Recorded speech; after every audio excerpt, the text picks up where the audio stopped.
Alright, hello and welcome back to Let's Play yet another no-name MAME game. Today's no-name MAME game is, of course, Portraits. Now, I want you to just stop for a second and think about what a game called Portraits, an arcade game called Portraits, would be about.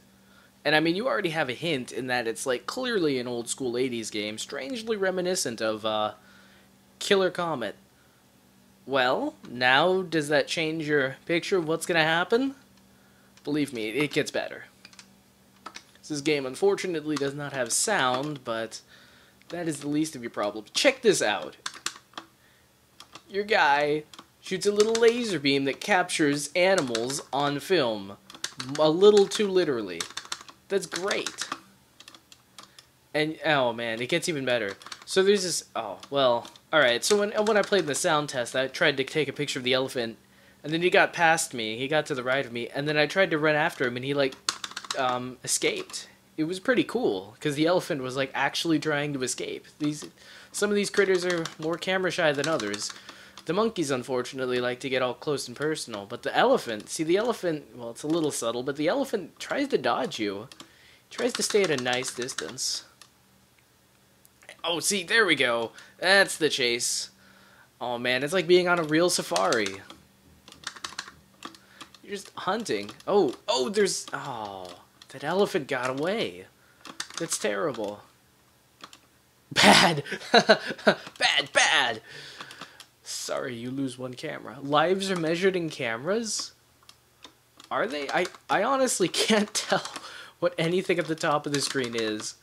So, I'm not even sure what kind of genre you could say this game is. Is it supposed to be sort of like a shoot-'em-up, sort of a run-around, arena shooter thing? Oh, can you not take a picture of the elephant? You have to, because I accidentally took a picture, like, a while ago. Also, to check out the names on, like, the name entry screen. Most of them are actually normal names. I mean, there's Olympia, but that's, like, the company that made this, which it's almost obligatory that you include the company on your top scores list. Although it's a little baffling that they didn't put themselves a little higher. Maybe they just didn't have confidence in themselves. Which is a little sad, because, I mean, check out this game. I mean, yeah, it's not a masterpiece, but it's definitely unique. I don't think any game quite captures... I mean, definitely no other game captures the setting or gameplay mechanic. Not many games... Because, I mean, yeah, there are plenty of games that have, like, sort of the top-down arena, walking around shooting stuff sort of thing, angle. But usually it's, like, a straight-up projectile weapon. It's not some sort of awkward, like, length-limited laser beam. Unfortunately, you can't really... Well, okay, your mobility in this game is stunted, let's say. You get the new mission. That's right, you get it. You can oh my god, they changed all the animals, and some of them are mythical. Like, I swear I saw a dragon. This game just got twice as awesome. I thought for sure it would just stay in that one stage and, like, do it over and over again, and, oh, I got trampled by the Atlantis seahorse. But it really branched out. And, I mean, even the background scenery is different, and that seems like a bit of a... I mean, weird thing to get excited over, but, I mean, this is an era where, like, a lot of games just had a background that was all just scrolling little dots on a black screen, and they called it space. That's not that interesting, but if you look at these graphics, I mean, they're pretty good. All things considered. I mean, you've got fairly photorealistic depictions of trees. In fact, games nowadays don't even have trees this handcrafted. I mean, sure, you can clearly tell that it's sprite work, but at the same time, I mean, that sprite work was made with love and care. A little baffling show of emphasis as far as game development, but hey, you take what you can get. Oh. I mean, I think this game, it's only, like, as hard as it is just because of the poor controls. I mean, yeah, you do have to realize, like, your camera taking abilities are slightly limited, and you do want to approach things from, like, the top or bottom. Approaching things head-on is only for the adventurous, although I guess you're like some guy going on a crazy safari with potentially killerous animals. I was going to say carnivorous, but I wanted to express the fact that they were killers. So, killivorous. but you've got a bunch of dangerous animals that and that can kill him at any time, and all he's got is a camera. So maybe it is for the adventurous. Still, you have to be fairly mindful of like at what angle you. In fact, I can't even like take a picture of the lion from. Well, that was interesting, but you know what? As I so often say, I'll take it. Ah, bush. Oh wait, seriously? Oh well, that's weird. Oh, okay, trees at least get in your way, but the bushes seem to not be a problem. And no other buttons, just as you would expect do anything. Ah! I was so enraptured by the elephant that I got monked by the monkey. Bugged by the monkey? Shocked by the monkey?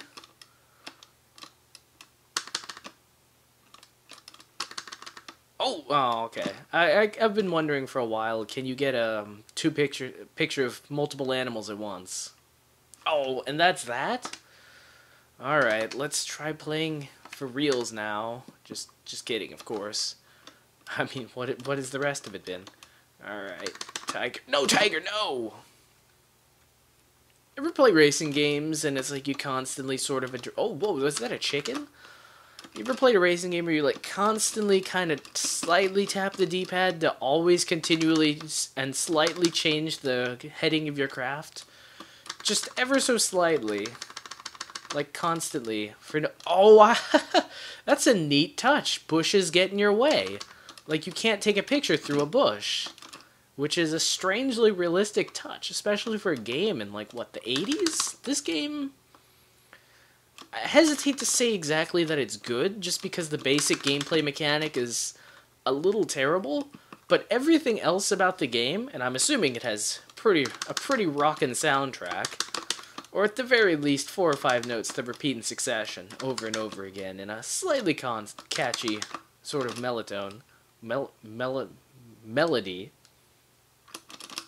But otherwise, I mean, this is actually a pretty strong game visually. This is a very strong game visually. What am I saying? There is a chicken.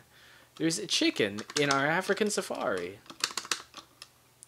Alright, let's play it safe. Only tops and bottoms now. And we've got the giant catalog of pictures we can take. Oh! Thought I wasn't going to get you, tiger, but I did. Oh, 500. No! The monkey. Huh. Is this supposed to be like a taser or something? You could be like shocking the monkey. Oh, huh. I mean, if enemies are too close, does that negatively impact your ability to take pictures of them? Good, you get new mission. I also wonder too if like each one of those little frames corresponds to like a unique animal. Like there are so many animals in the stage, and then the game kind of keeps track of like which particular animals you take pictures of. Like, oh, there's Rodney the elephant, you took a picture of him. Oh, there's Tim Tom the chimpanzee, you took a picture of him. There's the lion, you died to him. Oh, that'd be pretty cool. Neat little touch. It's like you had a little skull if the animal killed you. Or like a little tombstone. Well, that would be a little weird.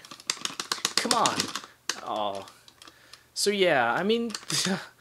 as you'd expect from a game in like the 80s, a few of the mechanics are a little rough. Like, you need to take a picture of their head, I think.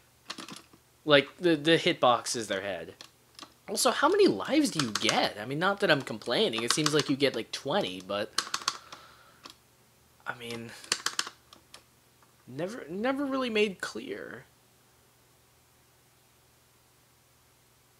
Aww. Evidently not enough. Oh.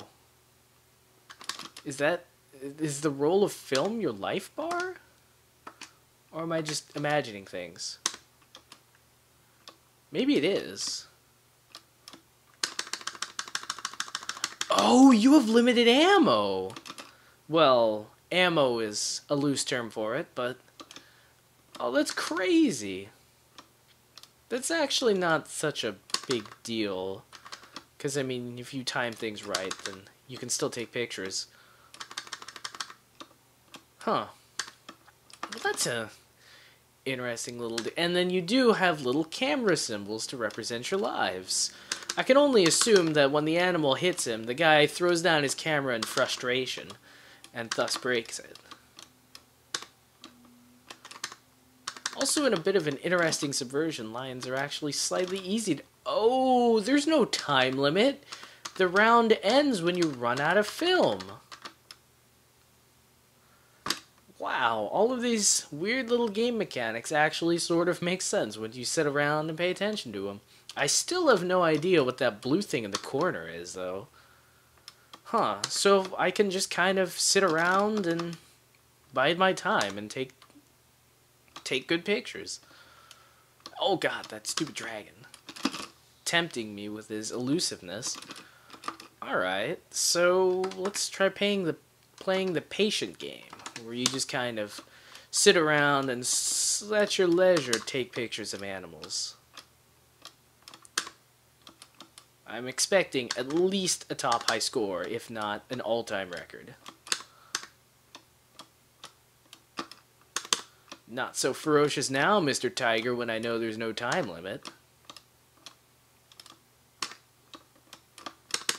Still kind of ferocious. Oh, what are you doing? Pausing every time you take a shot? Can you, like, not believe that you're actually out in the wilderness taking pictures of things? Oh, I wonder if there are an exact number of shots corresponding to, like... Okay, you know how at the end of the level it shows the frames? I wonder if... Oh, it's a fool's trap. I wonder if, like, each of the rows corresponds to, like, a potential picture you could have taken. And so you can see, like, which animals you took when. I also wonder if there's a similar game called Cages where you throw a cage and try to capture the animals. It would play fairly similarly to this, but the implications would be entirely reversed. Although, I don't know, because, I mean, the guy is taking pictures of animals. I mean, I can't imagine that going to any sort of good, so beneficial for the animal's effect. But at the same time, I mean, come on, a picture is not going to kill an animal. Caging them likely will lead to something that will kill them. Weird. Tigers are actually... Yeah, I think it does. Each of those frames corresponds to a frame. Man, this game can last a long time if you're smart enough to figure out all of its core. Oh, no, you're gonna die. There were like 3 animals. No space to dodge. I'm starting to see how this game makes its money. Oh, got a seahorse. Not so tough now, Mr. C. Oh, well. I'm not really sure how you're supposed to deal with that. And I'm beginning to suspect that you, like, can't deal with that. Like, the game's just supposed to end after a while. It's like, eventually it's impossible. It's like, well, you've had your quarter's worth, now get off. Well, that was a surprising game, and honestly, I haven't seen anything like that game. And I love it when MAME games just kind of... When arcade games just take this wacky concept and just turn it into a game that you can actually play. I like it better when they control well too, but hey, you take what you can get. Well, on that note, this cat's got a scat.